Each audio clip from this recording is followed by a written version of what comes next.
ना circuit house चलते हैं। Circuit house?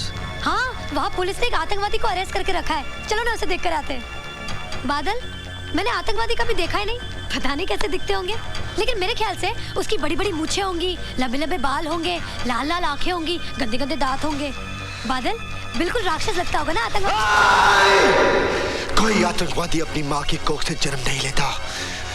ना ही वो राक्षस है, ना ही वो जानवर, बल्कि उनकी रगों में नफरत की सुइयां चुभो चुभो के जहर भरा गया है।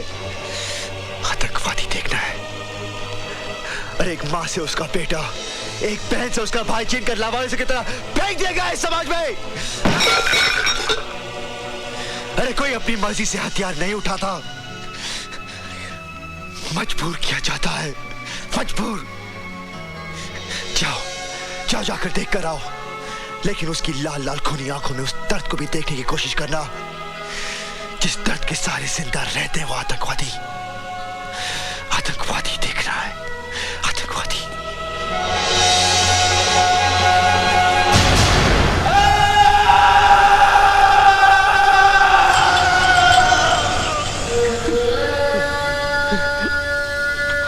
ना ही तेरा नाम जीतराम है और ना ही तू कपड़े का व्यापारी है। तू है एक आतंकवादी। तुझे सिर्फ इतना बताना है कि इस सुंदरनगर में तेरे साथी कौन कौन हैं और यहाँ तुम लोग किसको निशाना बनाने आए हो। आप चाहे मेरी जान ले लो, लेकिन सच्चाई यही है कि मैं कोई आतंकवादी नहीं। मरना तो तुझे है ही, तू क्यों अपनी मौत को और मुश्किल बना रहा है। मौत, मौत से किसकी रिश्तेदारी है राणा। आज मेरी तो कल तेरी बारी है। बहुत बुलंद हौसला है तेरा, लेकिन तू मुझे नहीं जानता।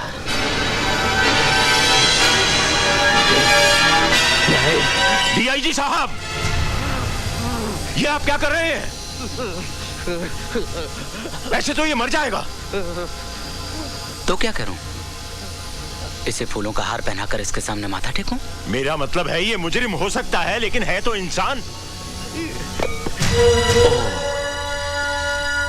Thank you. आपने मुझे इतने ज्ञान की बात बताई कि मेरा जीवन ही धन्य हो गया। आपके चरण कहाँ हैं? ये आप क्या कर रहे हैं सर? आपके चरणों की धूल अपने माथे पे लगा रहा हूं। आपका नाम क्या है? एसीपी रंजीत सिंह। और मैं कौन हूं? डीआईजी जय सिंह राणा। जमीन और आसमान में क्या फर्क होता है, ये तुम्हें मालूम है या मैं तुम्हें बताऊं? यू ब्लडी जूनियर, तुम्हारी हिम्मत कैसे हुई मेरे काम में दखल देने की? डीआईजी साहब, मैं भले ही ओहदे में आपसे छोटा हूं, लेकिन इतना छोटा भी नहीं कि आप मेरे साथ इस तरह से बात करें। हमें कानून की किसी भी किताब ने यह हक नहीं दिया है कि हम इंसानों के साथ जानवरों जैसा सलूक करें। किसके साथ क्या सलूक करना चाहिए यह मैं बहुत अच्छे तरीके से जानता हूं। I don't take orders, I give orders. और मेरा पहला ऑर्डर यह है कि शहर का चप्पा चप्पा छान मारो और पता करो किसके साथी कहां छिपे हुए हैं। Do your duty fast. Is that clear? Yes. Yes sir. Yes sir. Now get lost.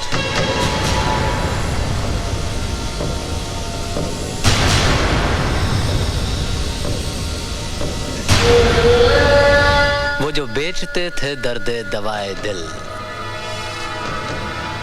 वो अपनी दुकान बढ़ा गए। तूने मेरे हर सवाल का जवाब दिया।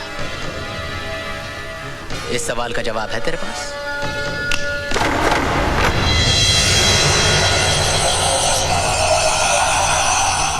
राणा साहब,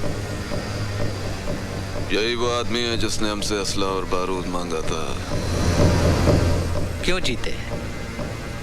हो गई न तेरी हार?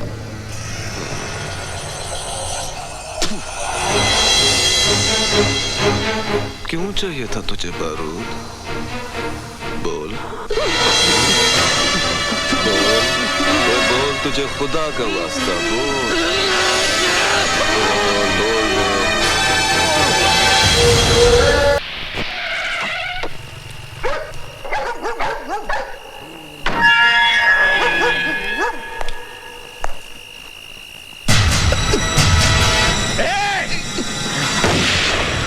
रुक जाओ।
राजे,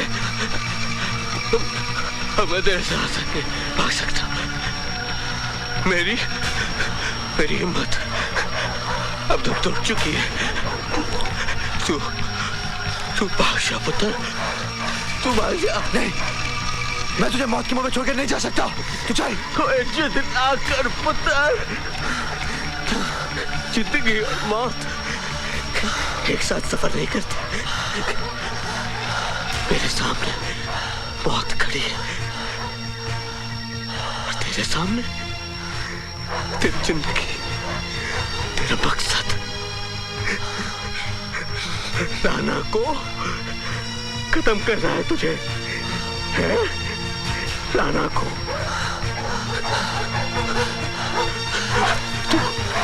तू भाग जा, तू भाग जा। तू चल मेरे साथ, तू चल। पुत्र, मेरे ऊपर एक एहसान करेगा।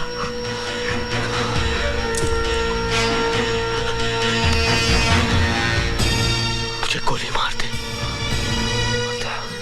अब पुत्र, जब जिंदगी मौत से बदतर हो जाती है तो उसे आजाद कर देना चाहिए। पुत्र, मैं अगर पुलिस के हाथ में पड़ गया तो उनका जुर्म मैं और बर्दाश्त नहीं कर पाऊंगा।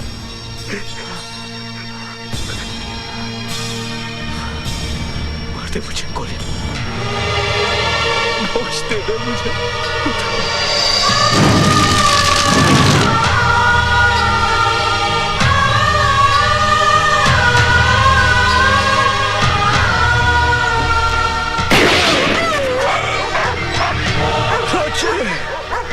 रबराका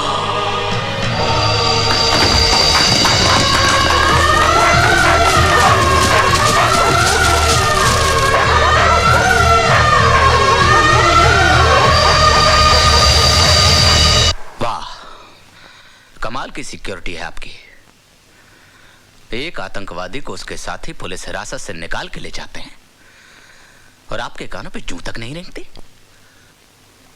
डीआईजी साहब, ये तो मेरी मुस्तैदी का सबूत है जो जीत राम की लाश आपके सामने पेश कर दी। मुझे लाशों के साथ मत दीजिए, मुझे वो जिंदगी चाहिए जो उसे उड़ा कर ले गई थी। हो ना हो उसके साथ ही इसी शहर में कहीं छिपे हुए हैं। ढूंढ के निकालो ने, वरना ये आतंकवादी इस शहर को शमशान बना देंगे।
सत्यप्रकाश जी, आप गलती कर रहे हैं। आप इस गांव में ना ही जाएं तो बेहतर होगा।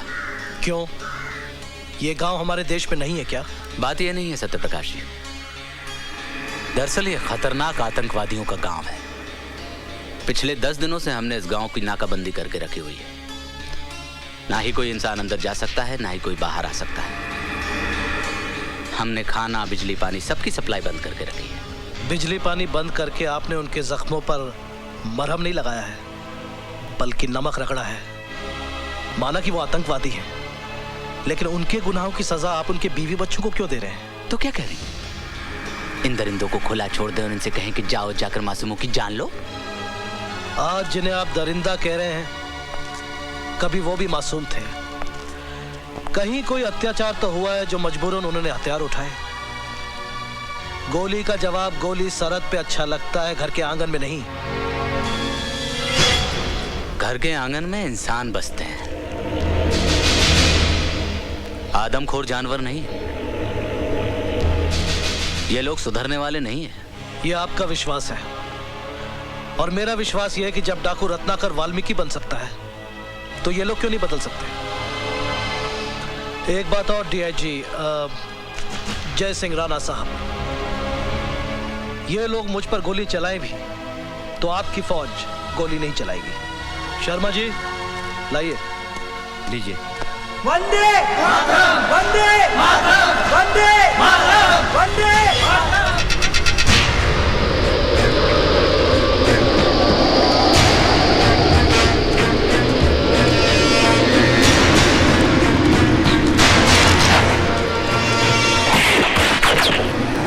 मुझे मारने से अगर तुम्हारे बच्चों की भूख प्यास मिटती है तो चलाओ गोली, चलाओ।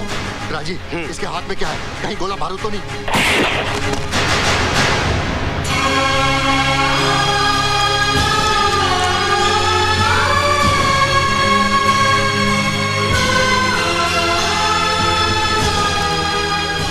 बापू, तुम भी खा लो, तुम भी तो भूखे हो। बेटा, अगर ये रोटी खाई तो सारी जिंदगी जेल की रोटी खानी पड़ेगी। ऐसा हरगिज नहीं होगा। सरकार ने मुझे वचन दिया है कि तुम्हारे साथ कोई नाइंसाफी नहीं होगी अगर तुमने आत्मसमर्पण कर दिया तो।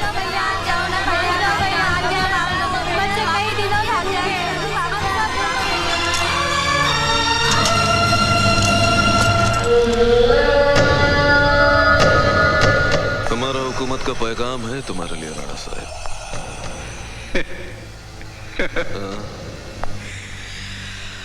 आजकल तुम्हारी हुकूमत पैगाम बहुत भेजती है, इनाम कम देती है।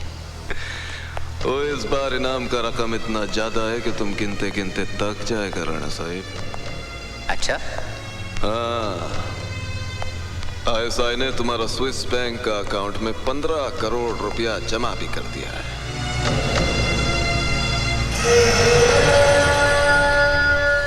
इतने पैसों के लिए तो मैं अपनी माँ को भी मार डालूं। वो तुम्हें अपना माँ को नहीं, अपना बाप सत्यप्रकाश को मारना है, जो आतंकवाद को खत्म करना चाहता है। कब? 15 अगस्त को। अगर मैं आज मार दूं तो? राणा साहब, तुमको जख्मों पर नमक रगड़ना नहीं आता। 15 अगस्त को जब पूरा हिंदुस्तान आजादी का जश्न मना रहा होगा,